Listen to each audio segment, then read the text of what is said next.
pour expliquer aux gens exactement ce que c'est, parce qu'on l'a tous lu, mais je pense que personne ne s'est pris la tête à aller regarder vraiment un exemple concret pour savoir ce que ça voulait dire. Excuse-moi, j'ai pas écouté ce que tu disais. Tu disais quoi? C'est bien ce que je dis. Écoutez. De con. Eh bien écoutez, bienvenue au Café du Coin. Nous allons faire un sommaire tout de suite de cette émission. On va commencer par parler écoutez, de Bitcoin. Bitcoin qui est détesté d'une part, alors détesté par des acteurs qui peuvent vraiment nous faire du mal, et écoute, bas des retorts d'un autre. On a le Bitcoin qui, au plus grand bonheur des maximalistes, s'est lancé dans un nouveau domaine qui va intéresser tout le monde parce qu'il pourrait faire un pic, un ATH bientôt. Sam Bankman qui nous refait des péripéties. Sa dernière en date, on va en parler tout de suite. Et on terminera par un hack qui, en une seconde, peut sur un... Non, je vais pas le dire, pas tout de suite. On va en parler après de ça, hein. Si vous voulez savoir ce qui se passe, comment ne pas perdre votre argent, attention. Hein. Il y a plus rien à hacker. Ouais, il y a... Sam Bankman, justement, on allait parler du plus gros hacker. Sam Bankman a tout pris. Sam Bankman qui apparemment s'est dit, tiens, je suis en contrôle judiciaire, j'ai des conditions strictes à respecter, je dois rien faire, mais je vais quand même faire quelque chose. Le mec a installé... il a un contrat de placement de produit avec NordVPN. Et il se devait de respecter le truc, tu comprends? Ouais. Bah écoutez, d'ailleurs, NordVPN chez... Non, c'est la on collab n'a pas la de contrat. Hein, on n'a pas de collab non plus. Deux utilisations. Terminé. Non, franchement, ce mec-là, j'ai lu la news il y a 20 minutes, là.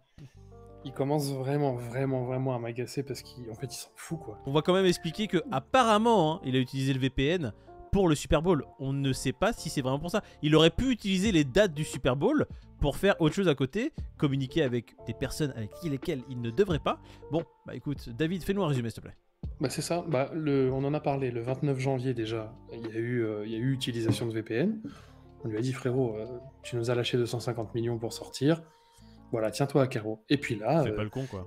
Pour rien au monde, il ne voulait louper le Super Bowl. C'est ce qu'il a dit. Je suis persuadé qu'il a utilisé cette date. En plus, le Super Bowl, ça dure une plombe, tu vois. Ouais. Donc, il a dû se connecter 4 ou 5 heures. Ça lui a laissé le temps de checker 2-3 mails, tu vois, et de régler 2-3 tambouilles. Hormis pendant la pub du Super Bowl où il a été sur YouPorn une dizaine de minutes, il a rien fait d'autre.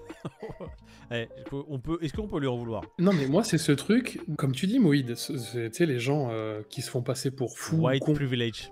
Non, mais ouais, déjà, mais soit il est complètement taré, soit vraiment il a un truc qui s'est pas fait là-haut et qui se dit je les emmerde tous, tu vois. Écoute, on l'a toujours dit, de toute façon, ce mec-là, c'est un faux détraqué. En plus d'être un faux détraqué, même s'il l'est un peu, le mec est vraiment trop candide. J'ai l'impression qu'il vit dans le monde des bisounours.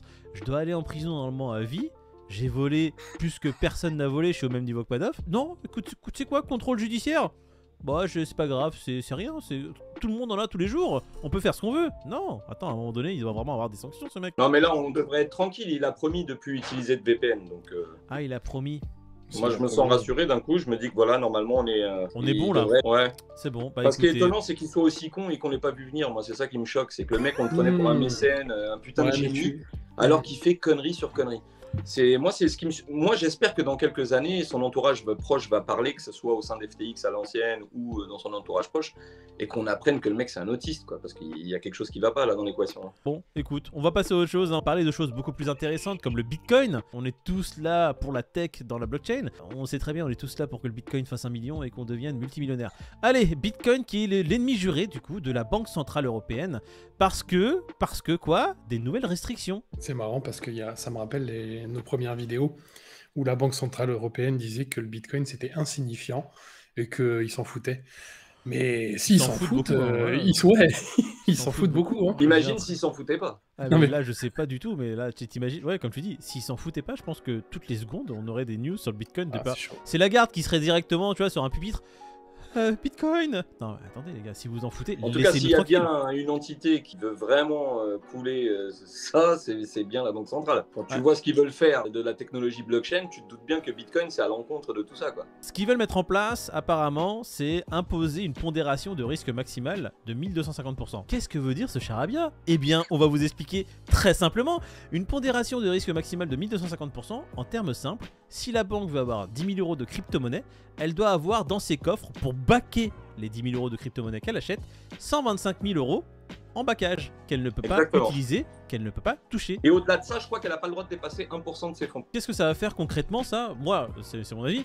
c'est que ça va freiner fortement les investissements des banques, du coup, dans le domaine des crypto-monnaies. S'il y a moins d'investissements, surtout sur les crypto-monnaies, les crypto-actifs et le Bitcoin, ça va repousser petit à petit. Pas t'inquiéter, Moïd. Les banques, elles auront bien à faire avec les MNBC de la Banque centrale. Ne t'inquiète pas. La crypto, elles en auront, mais pas celle que tu penses. Est-ce que les institutionnels n'ont pas déjà pris un petit peu d'avance sur les banques, tu vois? Non, mais les institutionnels, clairement, depuis qu'ils sont rentrés, là, on va dire fin 2019-2020, on a vu que le marché est complètement parti en... D'accord? Moi, ce que j'aimerais, c'est que les banques aussi se mettent vraiment au même diapason. Donc que le Bitcoin, tu vois, qu'il arrête de faire sa petite courbe lente montée. Non, qu'il fasse un truc exponentiel et qu'il explose tous les records. Mais les banques, elles veulent. Hein. Dès qu'il y a de l'intérêt, Moïd, les banques, elles veulent. Hein. Mais c'est pas dans l'intérêt de la Banque centrale. Voilà. C'est un jeton pour les gouverner tous. Je sais pas si ça vous rappelle un film ou une bague ou le Seigneur des Anneaux. D'un côté, il y a tout le monde qui déteste, tout le monde, la BCE qui déteste le Bitcoin. De l'autre côté, le Bitcoin qui continue à battre des records. Un nouveau record sur un marché... Très drôle. Bah ouais, et ultra innovant parce qu'en fait ils ont lancé une collection de NFT qu'on n'avait jamais vu. Donc des personnages pixelisés qu'ils ont appelés punk. Je me suis dit mais qu'est-ce qu'il va nous raconter l'autre là? Quel enculé. Moi j'ai juste envie de dire une chose à la personne qui a lancé ces NFT. Bravo frérot, t'as réussi encore à faire le hold-up du siècle dans un domaine qui ne rapporte quasi rien. Et Dieu sait que je suis des groupes Telegram dans lesquels ils sont en train de flip pour essayer de gagner des poussières d'Ethereum. Le mec est venu, il a dit je vais lancer la première collection NFT sur le réseau Bitcoin. Il a fait la copie de CryptoPunks et amassé le million. Bravo. Voilà, il y en a un qui s'est vendu 10 Bitcoins dans le plus grand des calmes, c'est magnifique. Tout va bien, parfait. Et du coup, donc cette news, elle sert à quoi? Elle sert à mettre en lumière le fait que Bitcoin... ces derniers jours, il a pris un petit peu de poil de la bête, tu vois. Donc il y a un petit regain, c'est bien. On le voit sur cette courbe ici, là. C'est ça, et en fait, il y a eu... ce qui prouve aussi qu'il y a un regain, c'est aussi les blocs saturés, ce qui a permis aux utilisateurs d'utiliser un protocole qui avait été mis en place en 2021, mais qui servait à rien. Là, il sert plus trop à rien, en fait. Tu vois. Enfin, il est utilisé. J'avais vu qu'il était utilisé à 1%, il a fait un jump à 9%, c'est ça? Ouais, exactement. Ouais. Bon, écoute, 9% d'utilisation pour un protocole qui a été mis en place il y a plus d'1 an. C'est bien. Le protocole qui s'appelle Taproot. Je t'écoutais tout à l'heure dire en introduction les Bitcoin Maxi devraient être contents de la collection NFC. Non, je crois que c'est tout l'inverse. Hein. C'est 99% des Maxi ne supportent pas que Bitcoin soit utilisé à autre chose que pour ce qu'il est. J'ai vu des messages, ils ont dit des choses aussi moches vont être à vie sur le réseau blockchain Bitcoin. On-chain. C'est incroyable. Mais Après, il y en a qui sont pas contre non plus parce qu'il faut aussi voir l'intérêt. Comme on le disait tout de suite. Ça build. Voilà, il y a des choses. Non, mais sincèrement, je pense qu'il y a des maxis qui voient ça malgré tout d'un bon oeil parce que quelque part, c'est un peu comme si tu critiquais Lightning, tu vois, au niveau des paiements sur Bitcoin. Bon, je veux dire. Voilà, donc faut le voir aussi comme quelque part de l'innovation. On n'est pas contre. Enfin, on n'est pas contre. Pourquoi j'ai dit on? Je suis pas maxi, moi. Parce que t'es un putain de maximaliste. La première crypto que j'ai acheté, c'est Bitcoin. Et la dernière que j'achèterai, ce sera Bitcoin. Qu'est-ce qu'il y a? Qu'est-ce qu'il y a, hein? Bon, écoute, on va voir quel est le nouveau hack du moment. 1 seconde pour voler toutes vos cryptos. One key évite le pire. Bon, là, c'est juste un cas d'étude dont on va parler. C'est un hard wallet qui a subi une petite désaventure.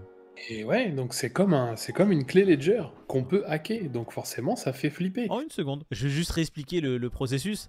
En fait, t'as le processeur et la puce qui communiquent entre eux.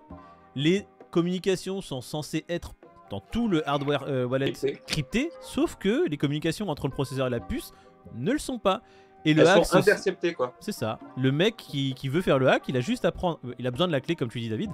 Il se met juste entre le processeur et la puce, il regarde les communications et il arrive justement à exploiter les données et à savoir tous les codes et les cryptos qu'il y a sur la clé de cette façon. Après, parce que ce n'est pas crypté. Personne n'a été lésé. Hein. C'est un white hat qu'il a publié.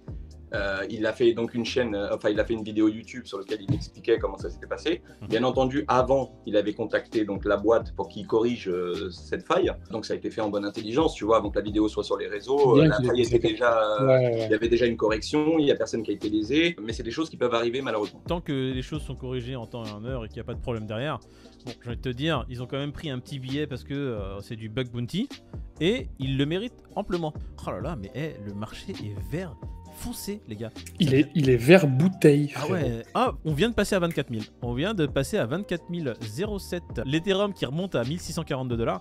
Bon, j'ai envie de te dire, les derniers jours, la petite baisse qu'il y a eu, le petit pullback qu'il y a eu, tout a disparu. Moi qui voyais une résistance sur les 23 000, comme tu le dis, on vient de toucher les 24. Je sais pas s'il y a une impulsion ou quoi. Moi, je pensais qu'il y avait quand même des acheteurs à chasser un peu plus bas. Faut croire que non. On a vu de toute façon que sur Glassnode, les données disaient que les gens qui étaient en long étaient massivement plus importants que ceux qui shortaient le Bitcoin. Une mauvaise nouvelle quand même, parce que sur notre groupe Telegram, il y a Matt qui nous avait annoncé qu'il allait faire un short sur Bitcoin. La liquidance. Désolé, frérot, hein. Mais il a pas fait un long de l'autre côté aussi, non? Si, il a fait un long, mais son long, voilà, il s'est arrêté. Et il y a son short qui a commencé après, quoi. Son short était aux alentours de 23. Là, j'espère que tu t'es pas fait liquider, ma biche. Hein. J'espère que ton argent va bien. Fear and Greed, je suis désolé de vous annoncer, les gars, que j'ai gagné. Hein, un beau Fear and Greed, une belle victoire de Moïd et une défaite de David et Peter. Hein, bah oui, voilà. parce que David, il a dit 52, ce con, alors qu'il est à 53 le Crypto Fear and Greed. Et vu que Moïd a dit 48, la nouvelle règle du Crypto Fear and Greed, c'est d'être le plus loin possible du Crypto Fear and Greed. Sauf qu'on vient de l'apprendre ce soir. Merci de mettre l'église au milieu du village parce que j'avais oublié. Je ne vous entends pas, les gars, c'est bizarre. Vous êtes là encore, les gars, hein? Bon, ah non, vous n'êtes plus là. Bon, c'est dommage. Je vais faire le Crypto Fear and Greed de demain tout seul. Crypto Fear and Greed de demain, je dirais qu'il est à 56, hein? Est-ce qu'il y a les échos de David et Peter? Bah, j'allais dire 56, je vais dire 55. 58. Je crois entendre 55. Oh, ouais, 58. Ah ouais, bah, quitte à dire de la merde, autant être ambitieux. Voilà. Peter, il a 3 bêtes. Il a 3 bêtes. Il a 3 bêtes, le Fear and Greed. Ouais. On va te retrouver liquidé toi aussi comme matin. Allez,